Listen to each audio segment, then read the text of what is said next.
Okay, we'll start the City of Olivet's Planning Community Design Commission for August 18th to order. Mr. Secretary or Mr. Acting Secretary, will you please call the roll? My pleasure. Mr. Robert Jergiel, Present. Secretary Jody Rich, absent. Mr. Brian Lewis, absent. Mr. Tim Spiegelglass, present. Ms. Carol Wagner, absent. Richard Brophy is present, and Mr. Daniel Rosenberg. Present. Let it also be known that City Council member, City Council Liaison, Councilmember Missy Waldman is in attendance, as well as Carlos Trejo, the City of Olivet's Planning Community Development Department's Director, Don Doty, Senior Planner, as well as Bridget Waters, Administrative Assistant. So, Carlos, is there anybody else online that I need to mention? No, sir. Okay, that being said, we'll move on. So just to let everybody know kind of how the procedures go, some of you have been here before, you might have heard this show. Hasn't been any changes, but what we typically have is a time at the very beginning for public comments. These are for items that are not on the agenda item. And so if you do have any public comments that you want to state, we'll ask for you to come up. Anytime anybody comes up to the podium, we do ask you to state your name and address for the record. So we can make sure that we kind of document who was here and everything. So typical procedures, we'll go through with each agenda item, we'll go through a staff report. And then there'll be some questions and answers amongst the commission members with staff. And then we'll typically bring up the petitioner, have some further discussions with them back and forth.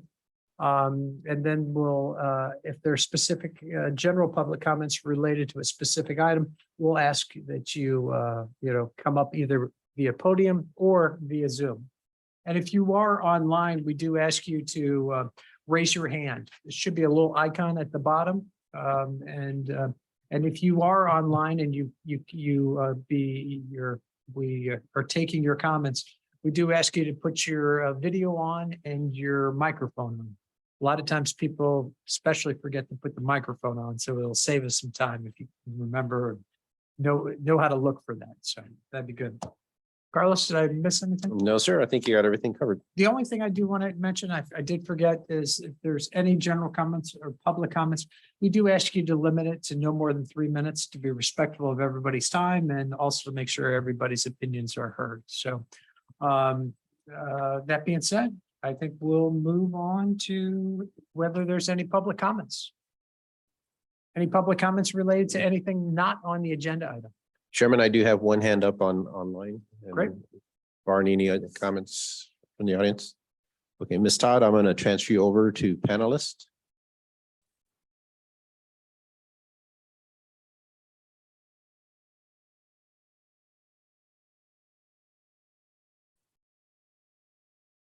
Unmute video.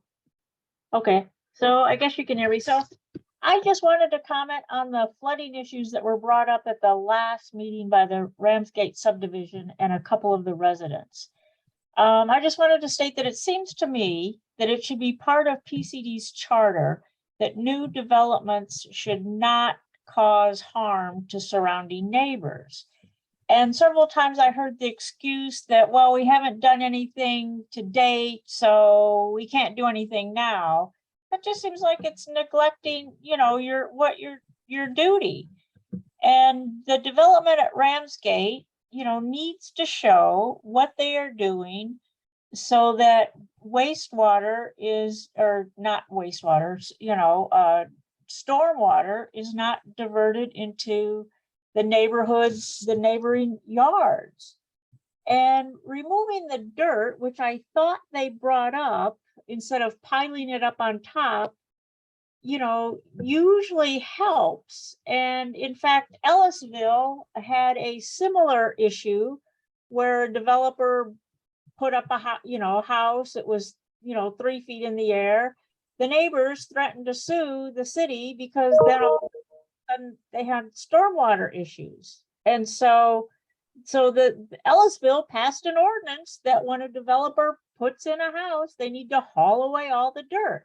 So I just wanted to again reiterate that you know, any new developments need to show what they're doing with the stormwater so that they're not just diverting it into neighboring yards or overflowing the current stormwater system. Okay, thank you for your comment. We appreciate it. Thanks. Okay, Carlos, anybody else? All right, bear with me 1 second.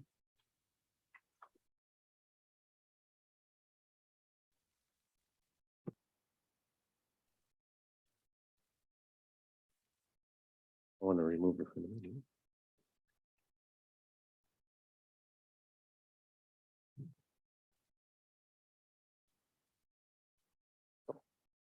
Thank you, Ms. Todd. What's that, Carlos? I said, thank you, Ms. Todd. And Ms. Todd, I didn't get an address. I'm sorry. I'm I know muted Heather again. Hill. Sorry. I'm having trouble unmuting here. Oh, we can hear you right now. I just Oh, you didn't. can. I'm sorry. Yes, number. I'm sorry. I should, yeah, Stephanie Todd, 7 Heather Hill Lane. Thank you, Ms. Todd. Sorry.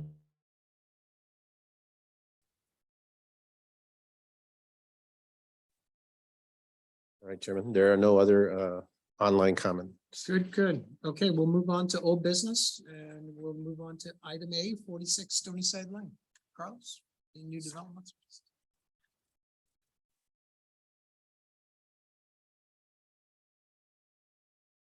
Bear with me 1 second, Chairman.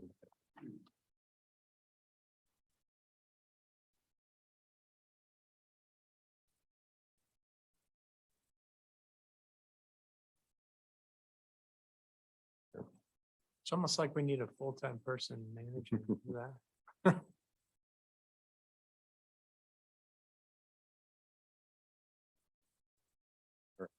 All right, Chairman, if we're set, I think we're good to go Good, good. on this. Okay, so this petition was on our prior agenda on August 4th for review for community design and concept stormwater management. I'll note that in the process of petitions for new homes and additions, there are 3 types of reviews that the commission generally oversees. One is the community design review, which primarily deals with the aesthetics of the structure, following some guidelines and some principles that have been developed by the commission and placed by the council for, they're reflected in our ordinances to provide guidance for redevelopment. Then there are site plan reviews. Site plan reviews are only applied if the lot fails to meet the minimum standards of the SR single family residential district. In that case, the commission's responsibility is to review the development in terms of what, because it's deficiencies in lot size, what impacts it'll have within the development itself and its surroundings. So the role of the commission's expanded to look at, any impacts, not just within the site, but its immediate surroundings adjacent. And then there is the concept stormwater management review, and that's required of all new single family homes. And we just expanded that to residential additions in excess of 1,200 square feet, requiring that. So this lot complies with the SR district minimum standard. So it's not subject to SR single family residential, it's not subject to site plan review in there.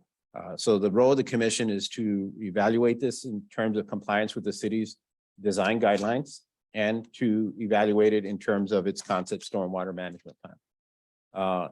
It is in the opinion of staff as reflected in the August 4th report and in this report that our findings are that it upholds the spirit and intent of the guidelines in terms of the house design. That is a staff recommendation. Then it's up to the commission to assess staff's recommendations and also provide their input in that. There may be differences in opinion, and that's why we have a multi-person board to come up to, or to collaborate and come up to some consensus of when those are in place. Then there is the concept stormwater management plan review. And if I can just take a second, the purpose of concept stormwater management plan review and the process for the commission is to control and manage, the regulations are to control and manage stormwater on developed property, not just undeveloped or proposed to be developed property, to minimize adverse stormwater effects on adjoining and nearby properties. And I think that's the comments that we've heard today, to improve water quality and limit the sources of impairment with adjacent streams, basins, and watersheds, to commit the city to the St. Louis County Phase 2 Stormwater Management Plan, and to ensure the orderly development of land and to protect, conserve the values of property. And those are the fundamental principles for the concept stormwater management plan review. So we've reviewed this home and we heard the concerns that were expressed at the previous meeting and did our analysis and took that into consideration. We do know that the petitioner has met with the adjacent owner at 11 Ramsgate Drive. He is out of town today, so he wasn't able to participate, but there has been a ongoing discussion, and I think he's noted that to some of the residents here. I'll let them provide their views of what that discussion was, and the petitioner's here to provide his point of view of that discussion. On the city side, we solicited some engineering report from a professional firm called EDM Incorporated. We use that firm to assist us in our stormwater management improvements through funding sources that we get through the Metropolitan Sewer District to do studies in there. That firm also provides services to Frontenac in their new single family home reviews. And we may engage with them to assist us in addition to that on some of ours. So we're going to talk to the firm regarding the 4 comments or the 3 comments that were identified in my August 4th report concerning that inlet, utilization of the inlet, improving the path to the inlet, looking at whether that inlet needs modifications itself. And then third and most importantly, based on the comments we heard, does that line have the capacity to take additional stormwater in there? Because there's been comments that the lower parts of Ramsgate that there's been flooding, and that flooding is coming from the inlets itself. And we're looking into that because we know the sizes of the inlets, and we've done comparison studies with other subdivisions. We think that inlet has a capacity to take on, not the inlet, that piping system has the capacity to take on the additional stormwater from that inlet if the pathway was improved. But we're going to solicit some engineering opinions and then engage with MSD on that. As of date, there are no revisions to the plan submittals that you've received in your packets. Excuse me. So I do want to note that. So tonight in my report, the issues that are before the commission to address is the design guidelines. There's an opinion of staff that the proposed home, the structure itself, is in compliance with the goals and intents of the City of Olivet Residential Redevelopment Design Guidelines. So we have no issues regarding the architecture, and none have been noted in the report. And in the conversations that we had on August 4th, while majority of the focus was placed on the stormwater, there were no comments that were forwarded regarding the building itself. And I think they did a nice structure. They have a very active subdivision association that provides assistance through a professional architect and works with the developers in that. So the house is well within the overall character of what's being built within that subdivision and what that subdivision has approved in the past. We are aware of the basement heights. That was another item that was brought into the conversation on August 4th. So as new homes are being built, you know, the traditional or older slab or 6-7 foot basement or 8-foot basements being converted to 8 to 9 to a 10-foot basement, and what effect that has on terms of whether there's a water table impact underneath or just what's it doing to the additional dirt or grading around there. I think that is something we're going to start taking a closer look at in our review process and incorporate that as part of the reports. There are some things we can ask from the developers to show us in terms of like the basement elevations. And then we'll also look and work towards to what else can we do regarding how those basements have that impact in there. As opposed to this one, though, it has a walkout. So again, that basement elevation is going to be the elevation of the existing, the outside grade that it matches up to. So I don't see that that will have a similar impact if this was a full below grade basement. And I'm open or welcome to any comments to that, but based on what we found in there and reaching out to some contractors, that walkout would not have the same effect as if it was all below grade. In there. The other thing I want to note is about the proposed improvements on this site. The whole new improvements, the home, the driveway, the patios will total 6,145 square feet. And that represents a 54% increase from the existing, and that's pretty significant. You're almost or nearly doubling the amount of hard surface on that lot. And I can understand the concerns when you look at that number, but keep in mind, 70% of that new improvement is roof area that's going to be redirected into that detention basin. So in terms of numbers, that would represent a 52% decrease in the amount of impervious area that would be open to during a rain event in there. Now, those are just in terms of when you look at numbers to numbers and all that. But we recognize that, once a house is built, that the grading does changes, and those changes, some of them are required by code. You have to have a slope away from a home. It's a code requirement in there, and that's part of the building code. It's not a zoning code, and it's not something the commission is here to make provide any leniencies towards in this type of review process. Now, it is a policy decision to adopt the building code, and we can have that broader discussion, but it can't be impacted or neglected in terms of trying that it has to comply with the building code in there. And then you have the comments that we've heard, like the access dirt or different changes. The driveways, could be on the other side, or the driveway is not set. So I just wanted to make that aware. So, and that's what really the purpose of Chapter 422 is designed and developed to try to address, is to take a look at those issues. Again, if this was a smaller lot, it may be subject to site plan review, which then the commission has the authority to make that part of the decision process. But in this case, this lot's compliant, so there's no site plan review required. But through this concept stormwater management plan review process, you have that ability to take a look and try to address some of the comments that we've heard, and also some of the comments that were within the staff report. So what are the commission options for tonight? One, again, no site plan review is required. You're solely acting on a community design review and a concept stormwater management plan review. And the commission has the ability to act on each item separately.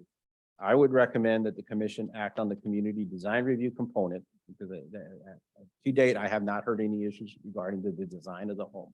I could be wrong, and the commission can have that discussion if it feels to. But to defer action on the concept stormwater management plan until the city engages with EDM Incorporated, has a discussion regarding those three aspects of improving the pathway to the inlet, modifications to the inlet, and the capacity of that line that inlet feeds into. And then the ability also to talk to representatives of the Ramsgate subdivision that have expressed concerns about the volumes and amount of water that have been impacting that area in there and that. There are a couple of things just in there, because here is the site plan that's laid out here in here. And this is the typical site plans that we see, the typical inserts that we put in the elevations. Here are the staff recommendations when we took a look at this. And again, we're taking a look at this in terms of a community design review perspective and the impacts within the immediate surroundings, but not the broader surroundings. And it was a good point that was brought up by the speakers at the previous meeting. So we do take a look at the macro view, not just a micro view in that, and that kind of notes in here. Here is the existing 36 Stony side.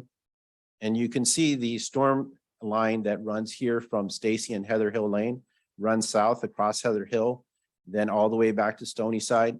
Then it runs south, and then runs across through the backyards and some of these front yards in Ramsgate to this area here. And this is the area where we've heard a lot, there's been a lot of concern regarding about the amount of stormwater is in there. In that whole area, there is one inlet, and that's this one right here. And I believe somebody has one, but I'm not sure what the size is on their driveway. But there's one area inlet here that services, and I couldn't calculate the specific acreage of all this area here in there. And I can understand their concerns and issues because they're taking in a volume of water. Bear with me.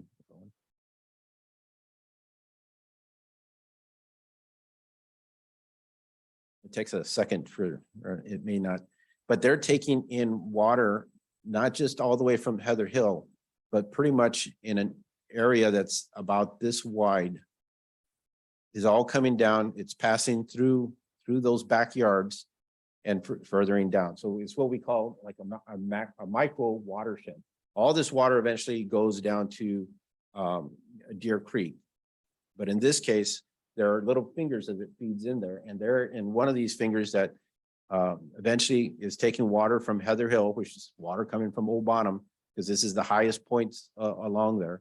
And then it kind of goes here in an oval with this stormwater line.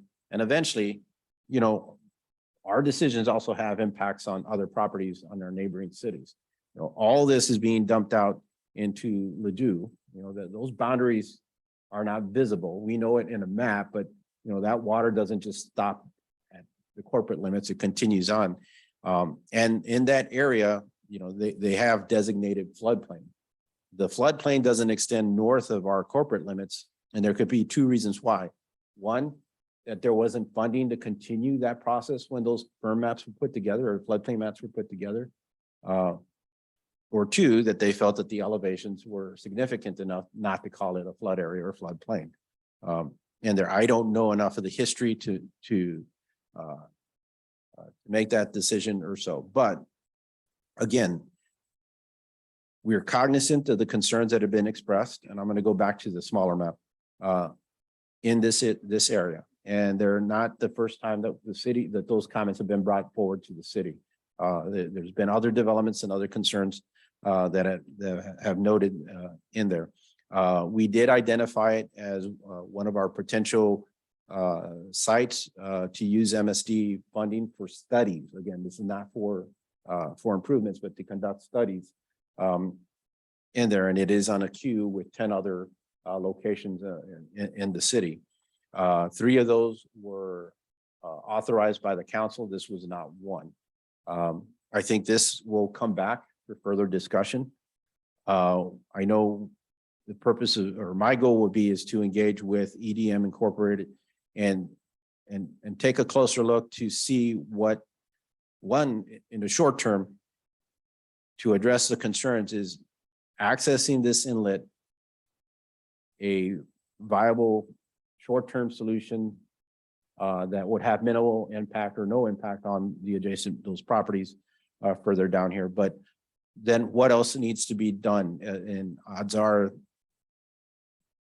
that it will be some type of infrastructure work or expansion of that storm sewer system. And that's a significant cost, but I think it's a cost that essentially, you know, needs to get addressed in there. I'm sure that the expectation, there needs to be a plan of action put together of how that will be addressed and then how it's going to be funded. So that concludes a presentation I had on there. Again, I think the commission has the authority to approve the community design review plans in there. I caution the commission not to take action on the concept stormwater management plan until we have an opportunity to review that with a stormwater engineer. I've had that discussion both with representatives on Ramsgate, Mr. Stouffer,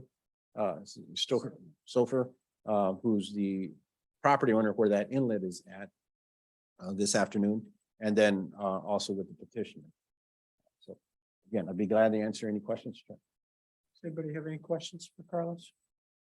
I got a few, just, you know, I'm curious, you know, if that line has the capacity based on the size, could there be any other obstructions inside that?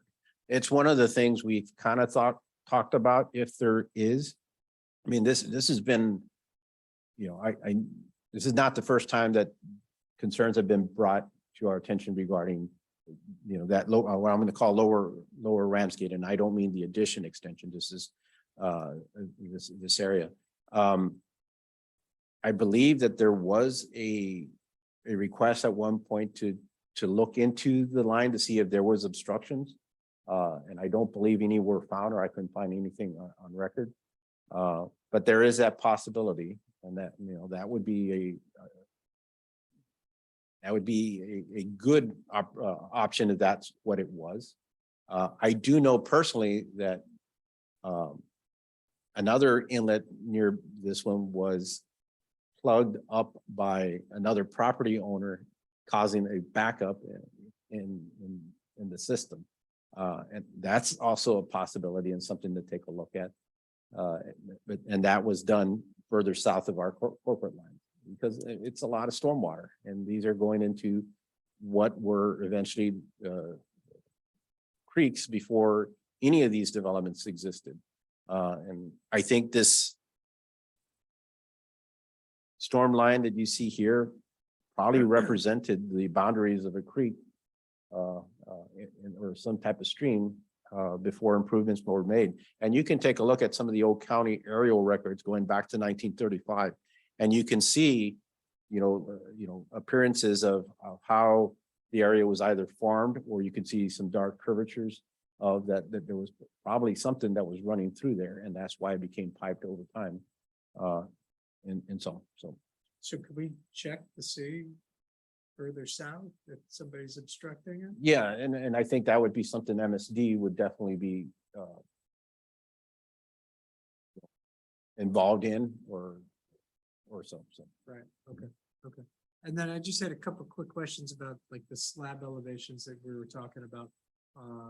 If there was, you know, concerns about going deeper with the slab, you know, but people still wanted their 9 to 10 foot basement ceilings. That's just gonna drive the height of the houses higher. That is a possibility. One of the nice things about the Stony Side subdivision, Stony Side and Heatherwood, it's two positives. One is that they maintained the house heights to no more than 25 feet. City of Olivet's code is 35 feet, and I can't enforce that 25 foot. I can enforce the 35 foot, but not the 25 foot. What that has done, though, is the house is, instead of having a footprint of, I'm just going to use a number of 2,000 square feet, because the house is being reduced in height, that footprint has increased to 2,500 square feet. So those homes are a lot wider than the ones we would see built in Oak Estates or Heather Hill Lane in there. So, you know, that is one of these adverse impacts that, you know, by maintaining that height, you do. In this case, a lot of the homes that have come in, and this one here, there is some buffer room in that height to bring that elevation upward. And that is something that we always take a look. Any contractor that comes in, or any petition that comes in, the first things we look at are the corner street grades of the lot, and the proposed top of foundation, and then the adjacent neighboring foundations, and make an assessment of that's reasonable, that's not, you know, what's not reasonable. Though we've always made it clear that we are willing to consider a higher top of foundation. It's just the appearance of the house needs to look like you're coming in, you know, either into a deck type of entrance way, or you have to hide that exposure or so. And we have several homes that have done so. But we do take a look at it from that perspective. I think now, and in hearing some of the comments and seeing some of the results that we've seen in the with these sump pumps, that we need to figure something out and or be a little bit more critical about the review in those basements and what impacts they will have. We've had discussions, or we've reached out to some of the contractors to talk to them about what their thoughts are, or you know, to get some idea on the, you know, at what point do you know how active of a sump pump you're gonna have? And can you pick that up early on in the process? We're also reached out to some soil consultants to talk about that. Is there things that can be done preemptively before anything starts to determine what type of water table would be in there? I think that's something we're gonna start looking and pushing further. The other thing is, what about those after the facts? The ones that are constantly running and you see in the street in there, and we have several throughout the community in there, you know, how do we start addressing those, or how do we get them to start addressing those and all that? So that's all I have. I hope that addresses what you had asked. It does. Thank you. So I think if there's no other questions for the commission members, we should bring on the petitioner.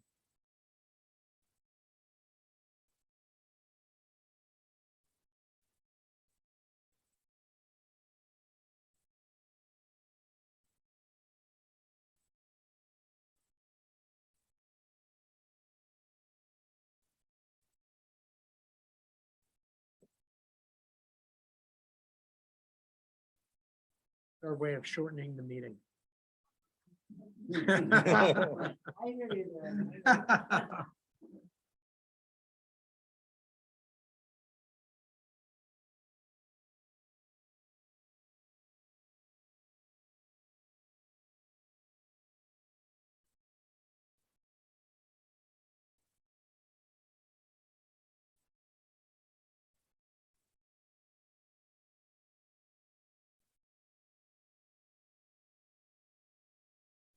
I am Alex Barlsmeyer with McKelvey Homes, the contractor for 46 Stony Side.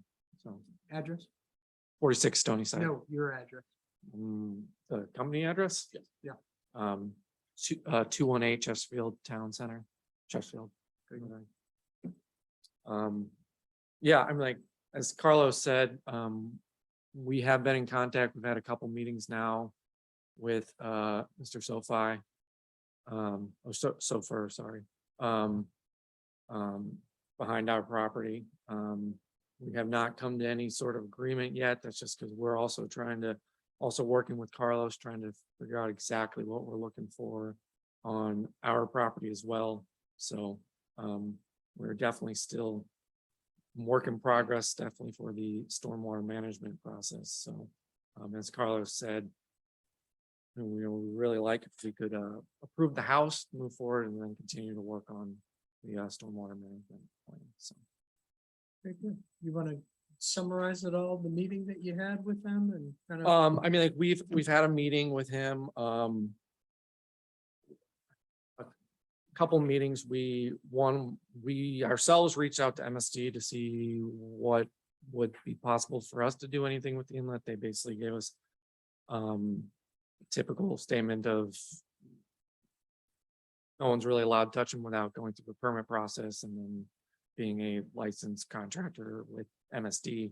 So, for our end, that didn't go anywhere.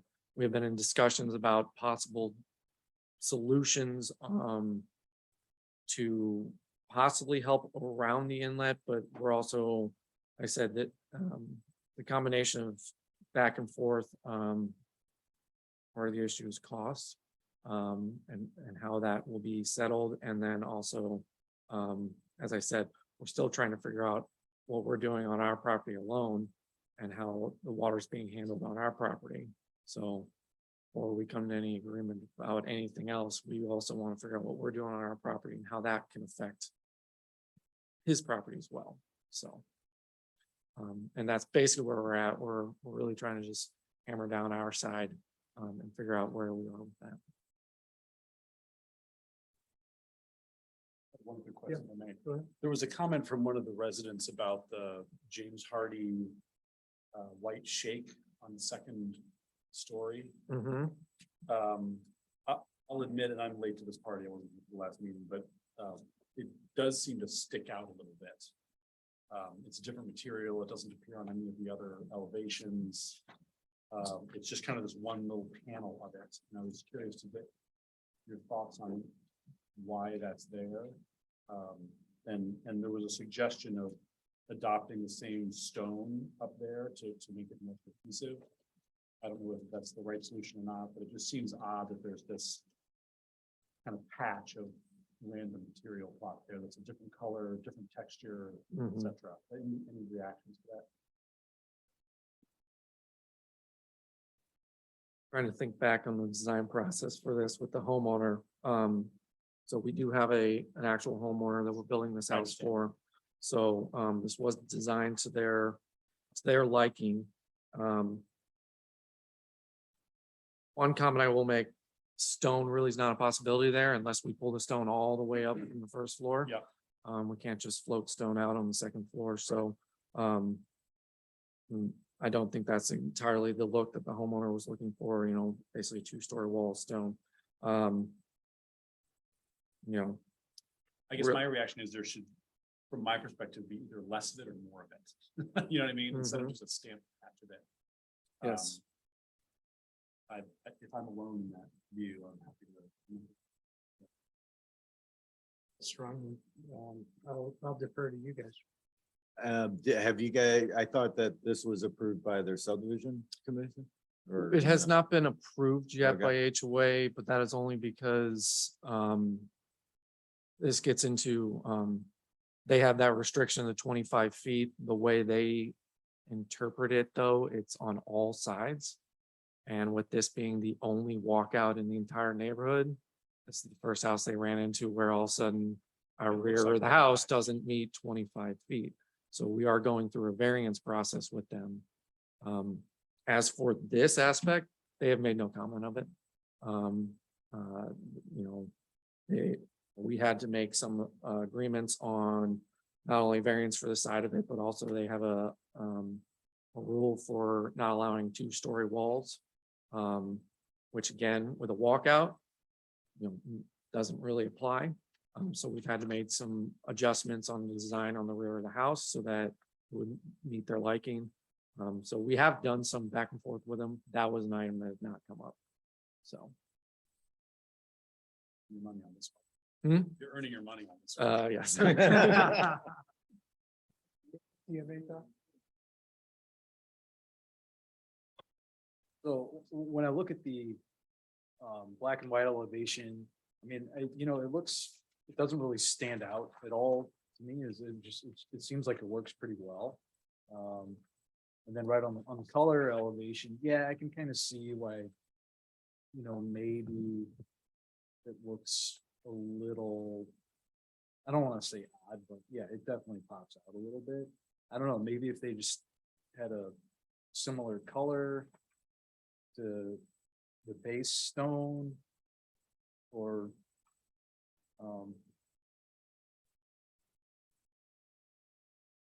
yeah, other than that, I really didn't have, I would be fine with it as it is, but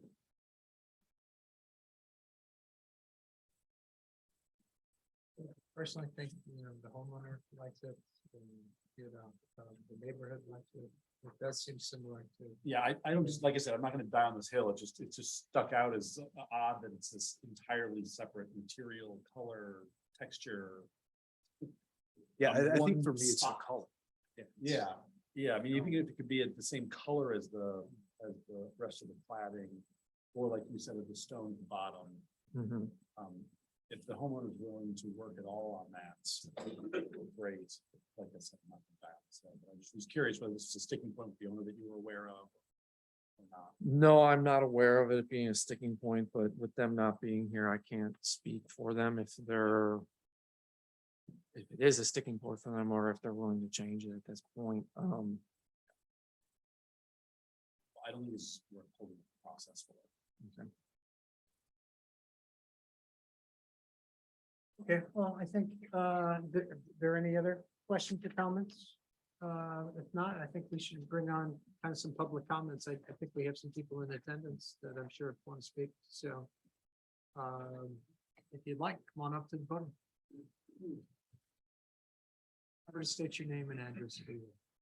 Thank you. My name is John Winsky. I live at 10 Ramsgate Drive, Olivet, 63132. I'm here on behalf of I'm one of the members, the three members, several of us are here for the homeowners association for Ramsgate subdivision. As you know, I raised some concerns at the last meeting that you had. I want to, first of all, tell you that we're very thankful for Carlos for working with us on this. And I very much support his suggestion to you that you not approve the community design concept stormwater management plan yet. I think that there's a lot of work to be done yet. And very specifically, I think you need to consider exactly what goes into the permit to finally approved. Because every builder that we've worked with so far, the builder next door to my house as an example, and this builder here, have made it very clear that they will do what's needed on the permit. And as the builder next door to me said, we're not going to do anything more than that. And so I think whatever solutions are come up with must be reflected on that permit. That includes the depth of the basement, if that's an issue.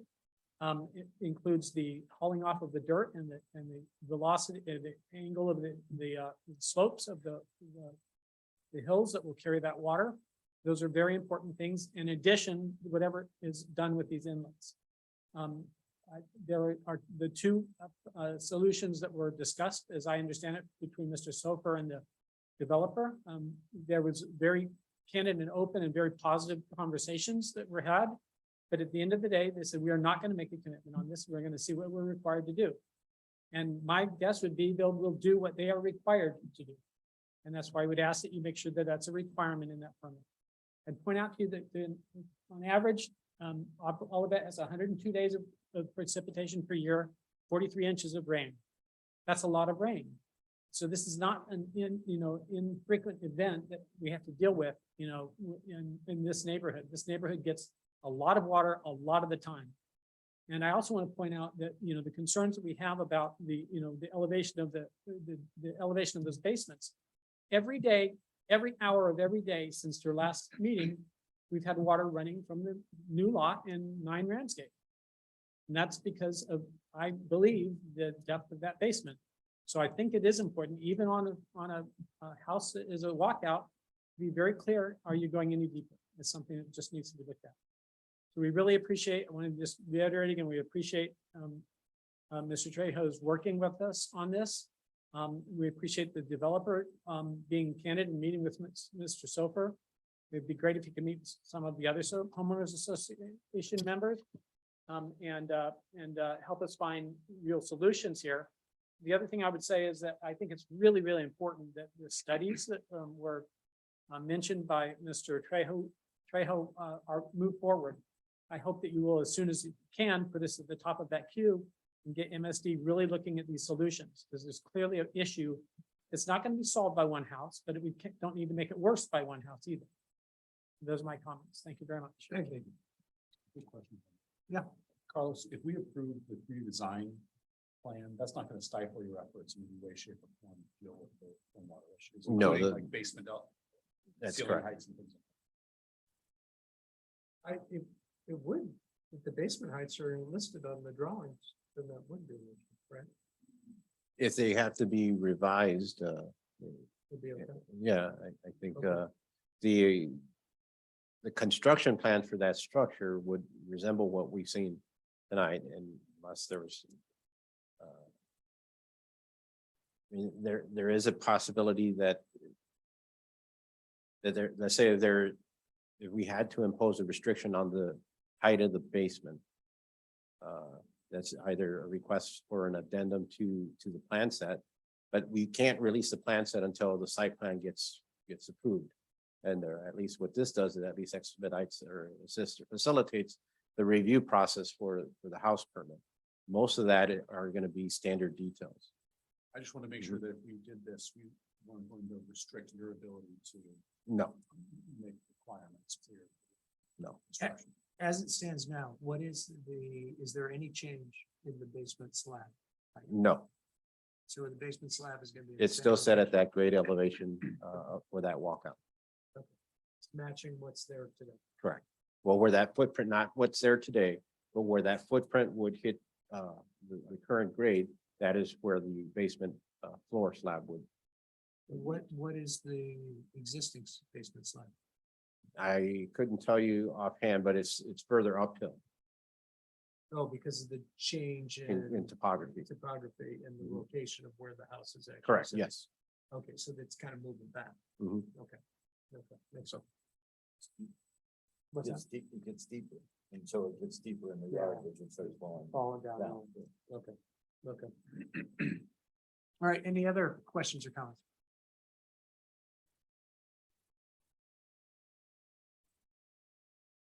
Leah Carter, 14 Ramsgate. I wanted to, I'd never thought about the table, the water table, but another thing to check on the soil is we have very much clay, at least where I live, on Ramsgate. So to me, what I'm hearing about those water retention basins, they're really not, that water is having a hard time getting out of those basins. Once it's in there, it's just sitting in there. And then when the water, all those gutters, don't the gutters empty That into is those? correct. Mhm. Okay, so then it's just squirting right back out into the street and down into my yard. Because the water basin's already full. So even though I heard you say something like 54% of this new house it's gonna take up 54% more space, but the retention basin's gonna take 52% of that or something. I can't prove it certainly, but I don't believe it. Because I don't think the water is just getting let out over time. And then I heard you say that the inlets can take more, or the pipes under the ground can take more water, and that may be true. But even before this last horrible rain, 26th of July or whatever, there's been numerous occasions when they overcharge and it just starts filling up in my yard. Now, it generally doesn't get to my doorstep like it did that day, that night. But, you just kind of watch it at the door and hope for the best. Because I do have a walkout.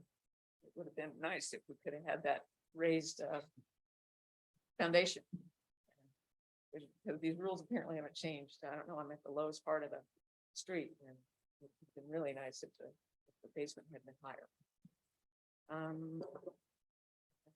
For now, but, how can we get in on those meetings that you're having with MSD or Yeah, engineers or? that's a good question. So I've been talking with John and I will be, Well, that I've will been be- having trouble getting a hold of you, I think. yeah.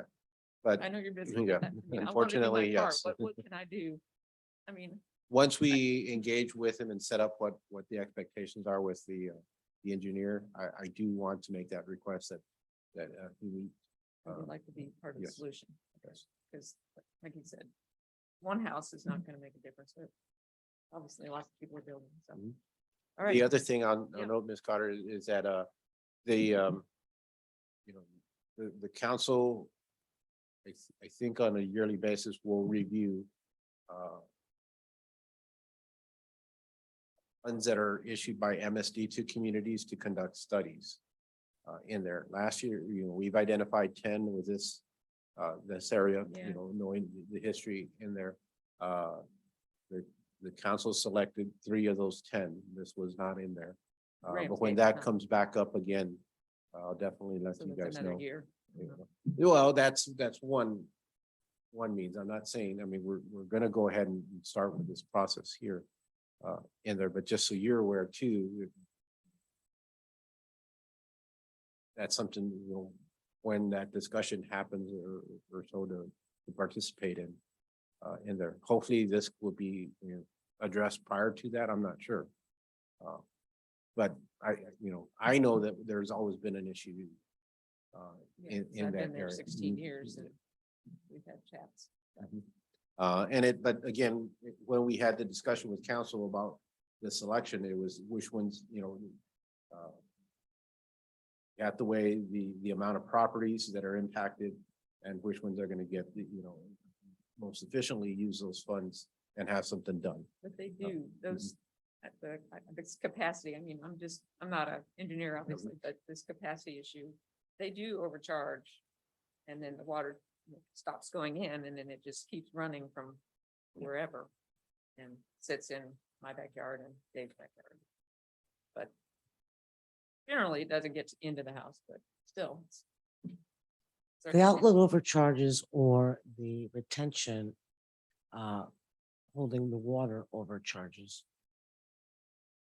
Well, my backyard becomes a retention area. I don't know, the water just stops. There's a drain in my yard.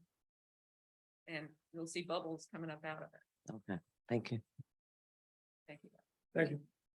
Mr. Chairman, if I could just make a comment here. just to ease everybody's mind. This seed has been planted. The conversation has started.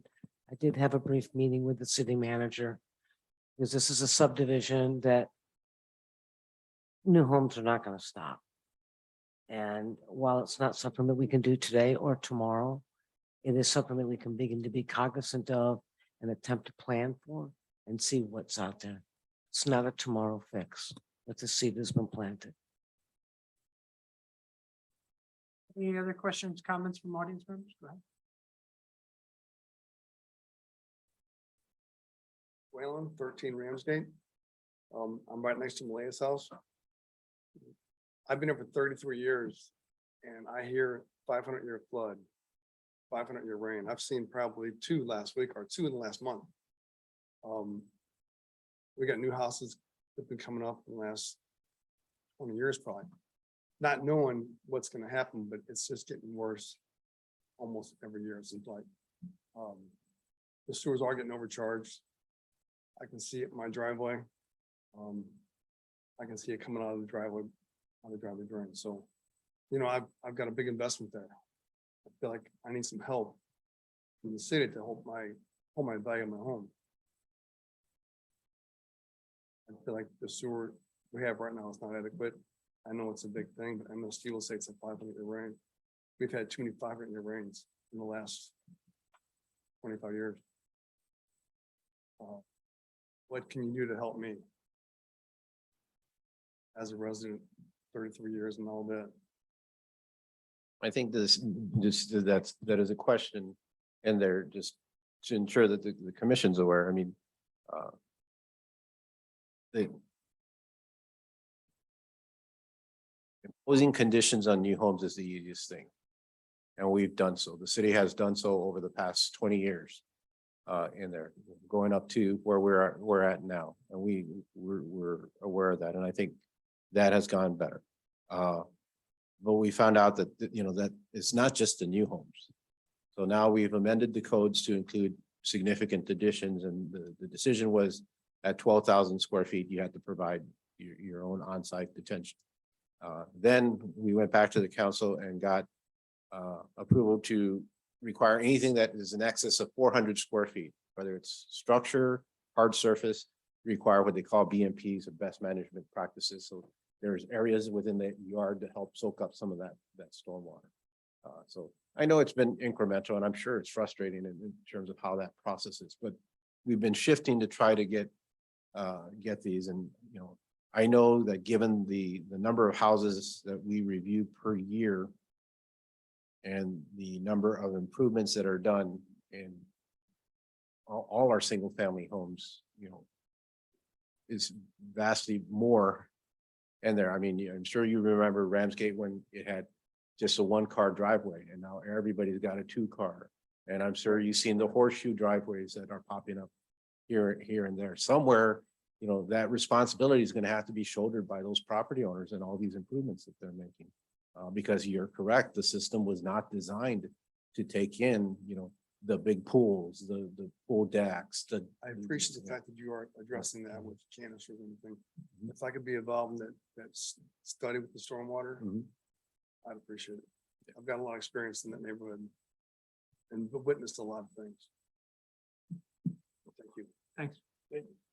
And just so everybody knows too, over the last couple of years, we have been, you know, when, you know, having agenda items and speaking about a half hour to an hour sometimes on stormwater issues. This is not something that we haven't been looking at or have addressed, which is why we instituted new regulations, which from what I'm hearing are more stringent on new homes being built than any other locations, you know, in the adjacent communities.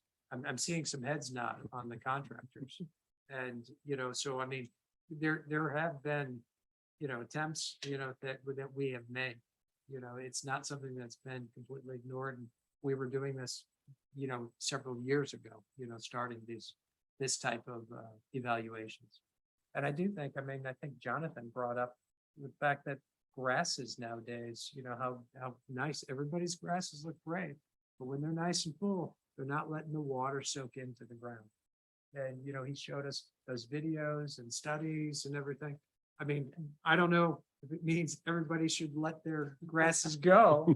So there's more exposed dirt, but it's like the grass and the thatch, it doesn't allow the water to go in. So after a certain amount of time, that water just sheds off of it, you know, in addition, almost makes it more impervious. You know, I mean, so there are tons of things. And did we ever submit like best management practices for I think we talked about. We do have examples and references online on our website. Yeah, and so that to I mean, assist in, because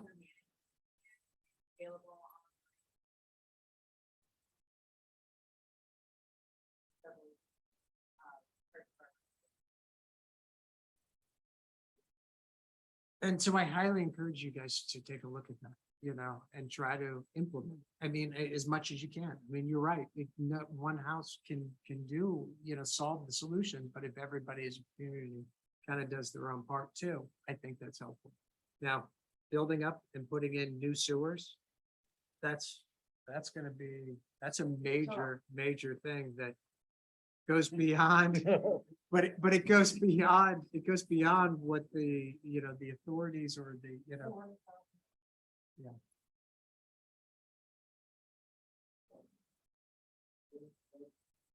For what? For how much?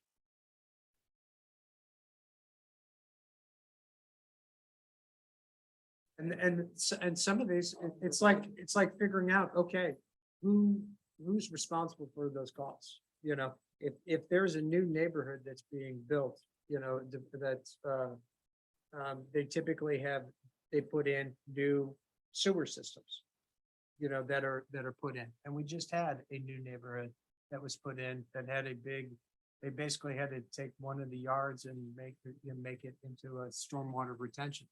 So some of these things, if that needs to be done, it might need to be done on a neighborhood by neighborhood basis.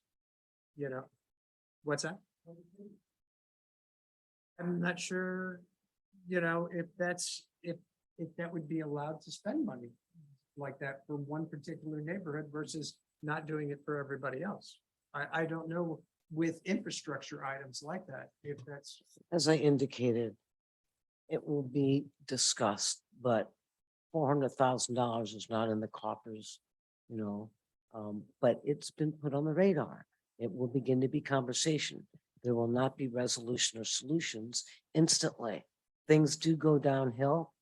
Yes, homes are being built in old neighborhoods. And as noted, infrastructure it's not new infrastructure. So all I can say is, you know, it'll be looked at. But no, the coffers aren't coming out immediately from the city. Okay. Yeah. But I would like you all to continue contacting MSD because, you know, I believe they have to report every call. And that's, you know, part of what I'd like to see in data measurables, but I don't know if they measure it. Sure.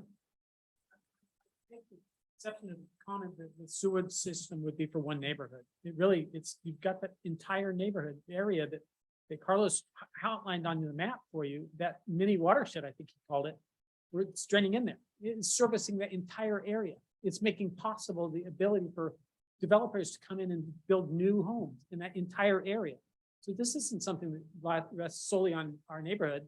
If you were to say our neighborhood should bear an expense like that, you're saying we should bear that expense for that entire watershed.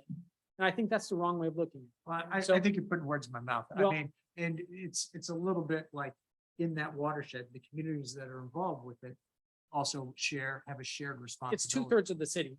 I mean, this is something, if you look at what's in the community good. That this is the area, sort of thing that I watershed's would 2/3 encourage you of the as city. our There's elected no way officials. that's 2/3 of the city.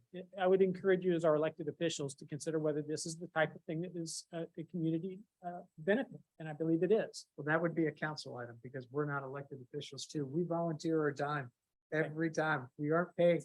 Well, as our volunteer officials, I would hope that you look at this as and make a recommendation to the council as well. Because it's not benefiting one neighborhood. It's benefiting the entire city limits, especially those within that mini watershed. But also remember, your neighborhood or your area that encompasses several neighborhoods is not alone. You're not alone to be the only ones that have a water issue in all of that. Those pictures that you were showing me, I see that on my street too. All the more reason why this should be dealt with as a community. Thank you. Okay, any other questions or comments from the audience members? Anybody else online? Chairman, no. Okay, No, there is not. that being said, I'd like All to right. hear. I'll motion to approve the petition for community design review and hold action on the concept stormwater management plan review for a new single-family home at 46 Stonyside Lane as presented in the memorandum from the Department of Planning and Community Development dated August 18, 2022, subject to the staff conditions. Motion's been made. Do I hear a second? Second. Motion's been made and seconded. Carlos, you please call the vote. Commissioner Rosenberg? Approved. Commissioner Spiegelglass? Approved. Commissioner Brophy? Approved. And Chairman Dragell? Approved. Okay, the motion passes to approve the community design review component of the proposal, but not the concept stormwater management plan. And again, we are scheduled to meet with the engineering firm EDM and talk about the three aspects that were noted today. We'll be reaching out to the developer, of course, as part of that process, and then I'll be reaching out to Mr. Brzezinski and then the neighbors in that process, and also the Stokers, because they're the holders of that inlet within that easement area too. So I'm not sure what that order will be, but I will reach out before the next consideration. Okay, good then. Okay, let me get my agenda. All right, fantastic. Thank you. Okay, we'll move on to item 5, consent business, and we got item A, which is 14 Hillendale Lane. Carlos? Chairman, there are 2 items under the consent that have been reviewed and evaluated by staff. Both petitions fully comply with the city's zoning standards. Both petitions, the staff finds in conformance with the city's community design review standards, and in both petitions, the city staff finds the concept stormwater management plan. Carlos, if I can interrupt, I think you still have the 46 Stony Side. Yes. Still. The concept stormwater management plan acceptable. Just a quick note, the Hilltop Drive, the detention area is in the rear of the property, and then there's and that's been what we've been doing in that neighborhood, so it reflects what previous designs have been incorporated.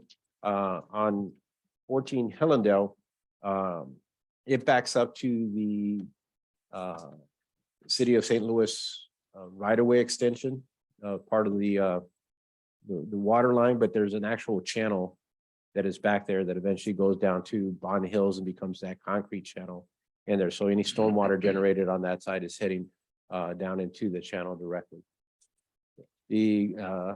Both petitioners have provided information to the subdivision HOAs, and no comments have been received in terms of any concerns.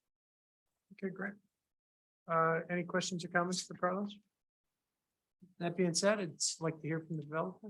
If you have any comments. No comments? So do we have any public comments related to this agenda item? Anyone online, Carlos? No, sir. Okay. No questions, comments, any further discussion? I have a motion. That'd be great, right? Carlos, I understand we can do this together. Yes, sir. Correct. I'll motion to approve the petition for site plan, community design, and concept stormwater management plan review for a new single-family home at 1136 Hilltop Drive and at 14 Hillendale Drive, as presented in the memorandums from the Department of Planning and Community Development dated August 18th, 2022, subject to any staff conditions noted respectively therein. Respectively. Motion's made, and do I hear a second? Second. And seconded. Carlos, you please call the vote. Commissioner Rosenberg?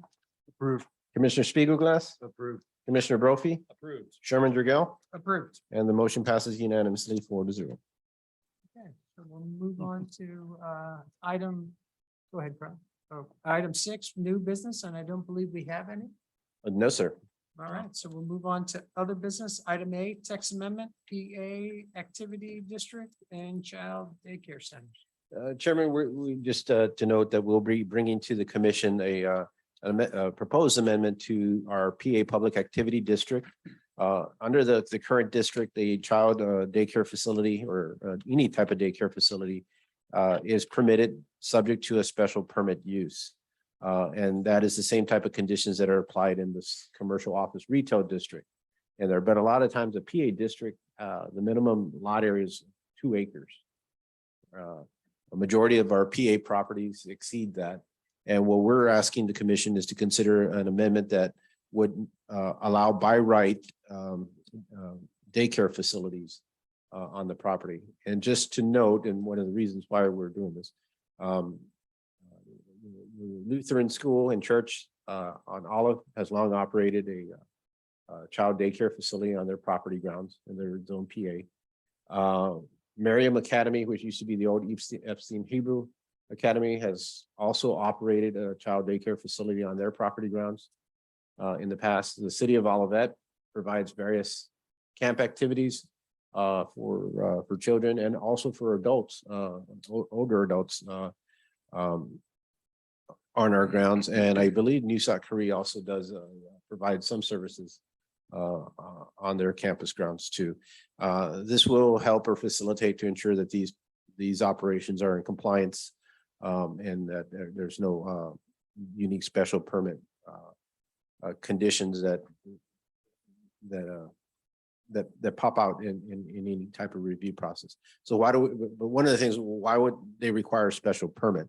Well, majority of the time, any type of daycare facilities where children or adult, the concern is always about traffic on the drop-offs, in there. And when you have a small site, like an acre or so along a commercial district, that's certainly a concern.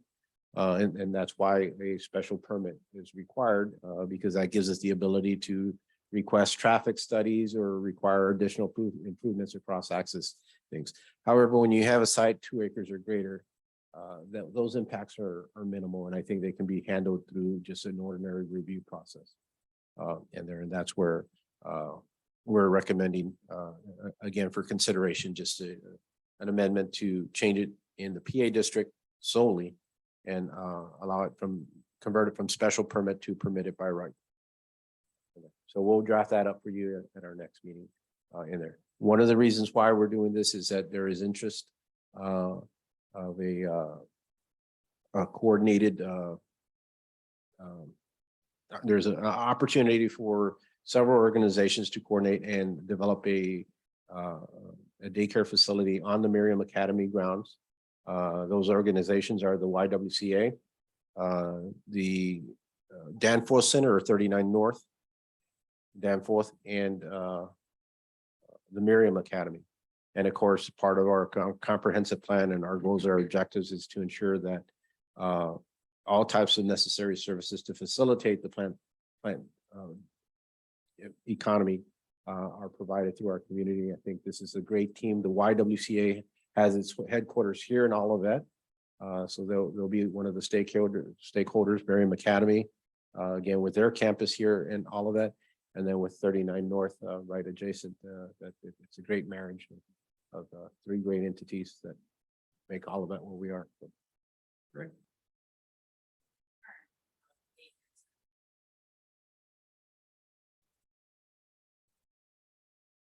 You don't have any daycare right now? Wow. Okay. Good. Any further discussion? Any questions or comments from the public on this? Any questions or comments online? No, sir. All right. It's just us now. No, okay, good, good. I'm so used to that. All right, we'll move into meeting minutes, and I don't believe I see any. There were no minutes prepared in there, and I apologize. Mr. Waters did have them placed. I just didn't know where they were placed at. So I did miss those. All right, we'll move on to reports. Carlos? Just a couple of items. Just to note, the construction continues on our parks in there. They're hoping that the pavilion for Stacy Park should be arriving within the next 30 days or so. Pavement on Stacy Park should happen within the next week or two. That was delayed because of the rain conditions, and that surfacing delay that happened at Stacy Park also is impacting Old Bonham School as they get prepared to open this Monday, and that's been chaos. But the city has been collaborating and coordinating inspections and assisting them in the process. So they have temporary occupancies, and and we've identified areas where the students or faculty won't be in as they get to open on Monday. And then I believe there was a news alert that went out today. I hope everybody is signed up on our website. Monday morning is going to be chaotic. There's no ifs, ands, or buts in there, and hopefully the weather will be cooperative.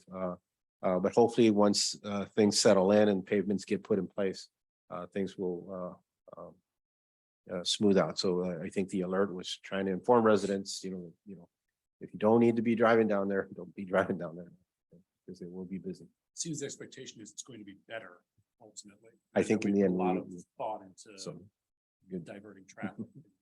off the plan. Little pill to swallow. I'm sure the excessive rains caused delays. That was, and they too got impacted by flooding even in the new areas of the design. So it's unfortunate. Additional, if you get a chance at Worson Park, you should be able to see up on the hill where the old Saints used to be, the new community center. And I was told that that roof trusses are already being put in place. So that's great that you got the full 3 dimension on that. If you go down by the old community center, down the hill of the parking lot, the walls are up for the new maintenance facilities that will be servicing Worson Park and the Parks Department. Plant Haven is moving along. They will be looking to, they're doing interior improvements for the tenant space on the far east, which will be the Plant Haven facility. And I think she's looking within the next 30 to 45 days. They will be guest speakers at our Economic Development Commission meeting next week on Monday. No, the 29th, so 2 Mondays from now in there. And hopefully we'll hear what's planned for the other 4 tenant spaces. So we're excited about that in there.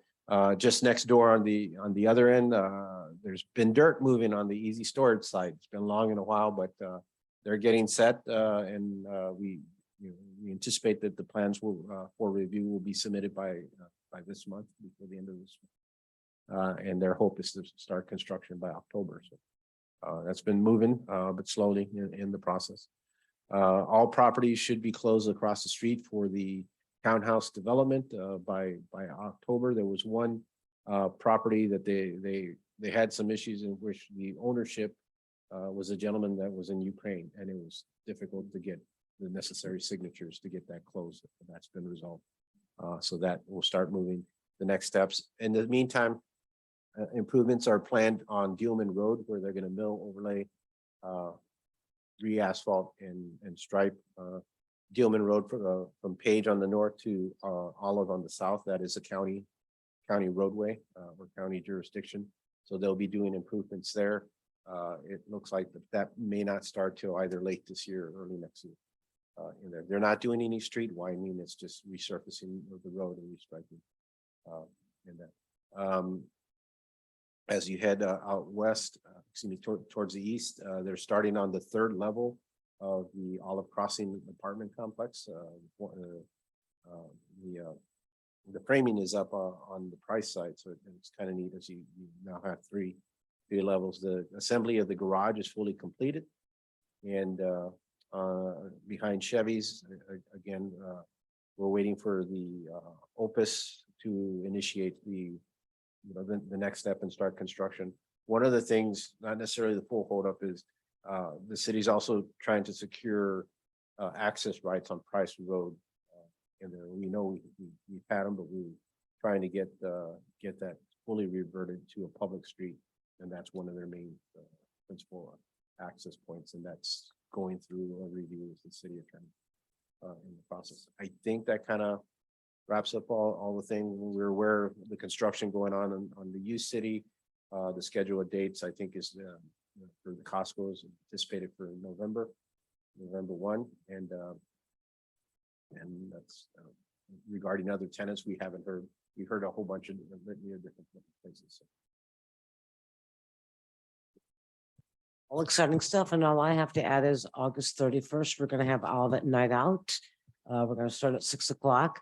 I'm still trying to convince folks to start a little earlier because the sun goes down earlier and we don't always get to everybody, but it will be August 31st, all that night out. If you're interested, please connect with the city and get on the list so we know who we're visiting.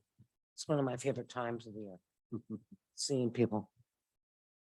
All right, And with that, I have nothing really else to report. Thank you all for what you do. all right, thank you. Anybody else have anything? No? That being said, we'll adjourn at 8:18. Thanks. Thank you, Chairman. Good job.